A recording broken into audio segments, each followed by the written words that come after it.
Bismillahirrahmanirrahim. Assalamualaikum warahmatullahi wabarakatuh. Selamat bertemu kembali dengan Ibu Yuli, guru IPA di Madrasah Sanawiyah Darul Irfan. Pada kesempatan ini Ibu ingin melanjutkan pembahasan materi tentang sistem reproduksi pada manusia. Jika sebelumnya kamu sudah belajar tentang sistem reproduksi pada wanita, pada pria, kemudian oogenesis, spermatogenesis, siklus menstruasi dilanjutkan dengan fertilisasi atau pembuahan, maka di subbab terakhir ini kita akan belajar tentang penyakit menular seksual atau PMS. Perlu diingat bahwa materi tentang sistem reproduksi pada manusia ini sangat penting kita pelajari sebagai pengetahuan untuk kita semua, untuk senantiasa menjaga alat-alat reproduksi yang kita miliki agar berfungsi dengan baik dan senantiasa terjaga sehingga kita bisa memaksimalkan apa yang Allah berikan kepada kita untuk kemaslahatan. Kita lanjutkan pengertian tentang penyakit menular seksual, yaitu infeksi atau penyakit yang ditularkan melalui hubungan seksual. Infeksi di alat reproduksi laki-laki dan wanita yang diakibatkan oleh hubungan seksual. Penyakit ini dapat menyebar ke alat reproduksi lainnya jika orang tersebut melakukan hubungan seksual dengan orang lain. Pada keadaan yang lebih parah, ia dapat menyerang sistem kekebalan tubuh. Apa yang menyebabkan penyakit menular seksual? Yang pertama adalah bakteri, kedua jamur, yang ketiga adalah virus. Penyakit yang disebabkan oleh bakteri adalah gonorrhea, sifilis atau raja singa. Yang disebabkan oleh jamur yaitu keputihan. Penyakit menular seksual yang berikutnya yang disebabkan oleh virus adalah HIV. Kita cermati penyebab penyakit menular seksual yang pertama yaitu HIV atau AIDS. AIDS dikenal juga dengan istilah acute immunodeficiency syndrome, yaitu penyakit menular seksual yang disebabkan oleh virus human immunodeficiency virus atau virus HIV. Virus ini menyerang sistem kekebalan tubuh manusia atau sistem imun pada manusia. Jika kalian lihat, ini adalah virusnya dan ini adalah keadaan manusia yang terserang oleh virus HIV. Keadaan tubuhnya yang sangat kurus, ini diakibatkan dari berbagai penyakit yang tidak bisa dia sembuhkan karena sistem imun yang lemah. Penularan dan pencegahan HIV. HIV bisa tertular melalui hubungan seks bebas, sering bergonta-ganti pasangan. Penularan HIV/AIDS juga bisa disebabkan dari transfusi darah, penggunaan jarum suntik yang bergantian. Bisa juga HIV/AIDS ditularkan dari ibu hamil kepada bayi yang dikandungnya. Bagaimana cara melindungi diri dari penularan dan pencegahan HIV? Yang pertama adalah setia kepada pasangan, tidak bergonta-ganti jarum suntik, menggunakan alat kontrasepsi sebagai pelindung, dan tidak bersentuhan langsung dengan darah penderita HIV.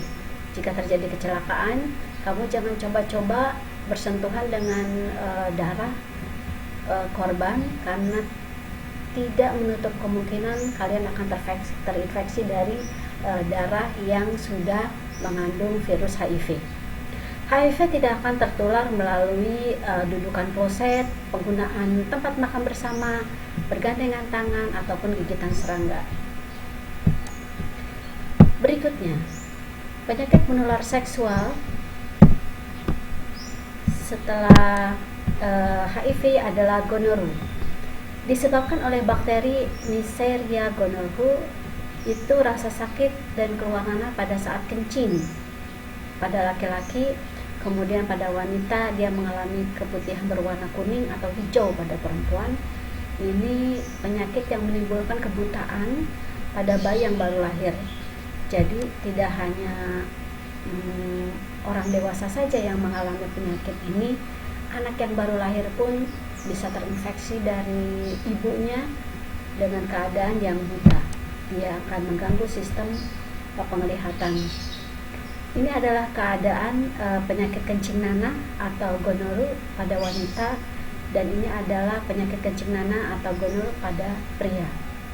Cara pencegahannya sama seperti cara pencegahan penyakit menular seksual lainnya, yaitu jauhi seks bebas, bersikap saling setia, cegah dengan menggunakan alat kontrasepsi berupa kondom, hindari pemakaian jarum suntik, engganlah kamu jika diajak temanmu dalam hal negatif.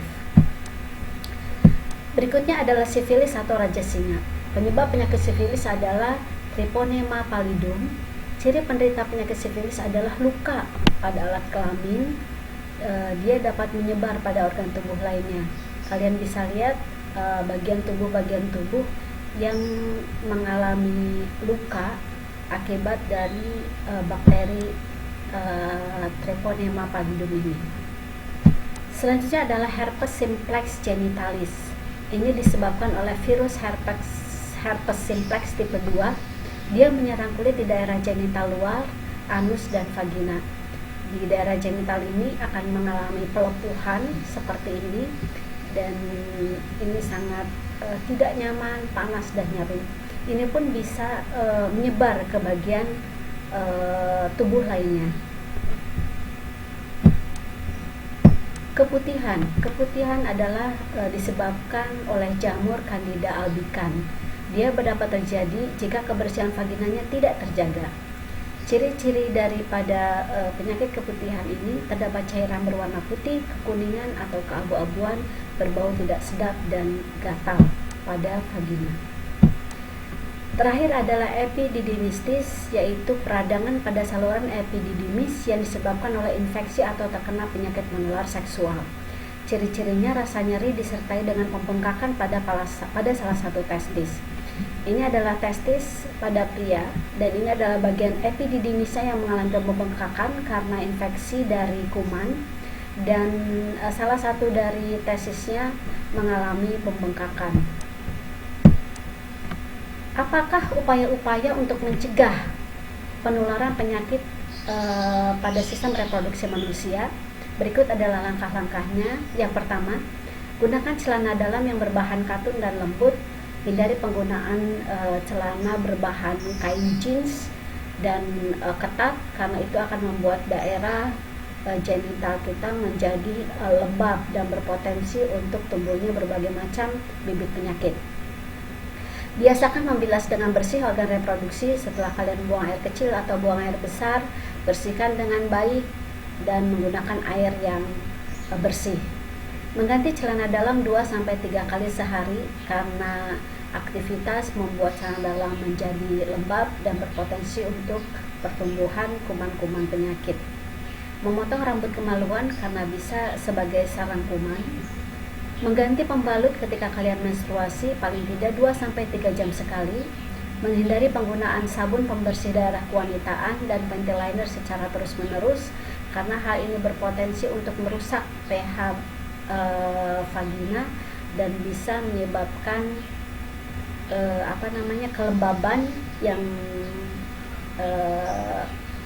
tidak normal, sehingga kuman-kuman bisa berpotensi berkembang biak. Rajin berolahraga dan banyak mengkonsumsi buah dan sayur. Menjaga pergaulan, menggunakan internet secara bijak, kemudian gunakan waktu luang untuk menyalurkan hobi positif. Baik, selanjutnya yang terakhir, anak-anakku, ingatlah baik-baik, sesungguhnya laki-laki dan perempuan yang muslim, laki-laki dan perempuan yang mukmin, laki-laki dan perempuan yang tetap dalam ketaatannya, laki-laki dan perempuan yang benar, laki-laki dan perempuan yang sabar, laki-laki dan perempuan yang khusyuk, laki-laki dan perempuan yang bersedekah, laki-laki dan perempuan yang berpuasa, laki-laki dan perempuan yang memelihara kehormatannya, laki-laki dan perempuan yang banyak menyebut nama Allah. Allah akan menyediakan mereka ampunan dan pahala yang besar. Quran Al-Ahzab ayat 35. Demikian materi hari ini. Silakan kalian rangkum, tulis, dan tunggu latihan soal berikutnya. Ibu akhiri, wassalamualaikum warahmatullahi wabarakatuh.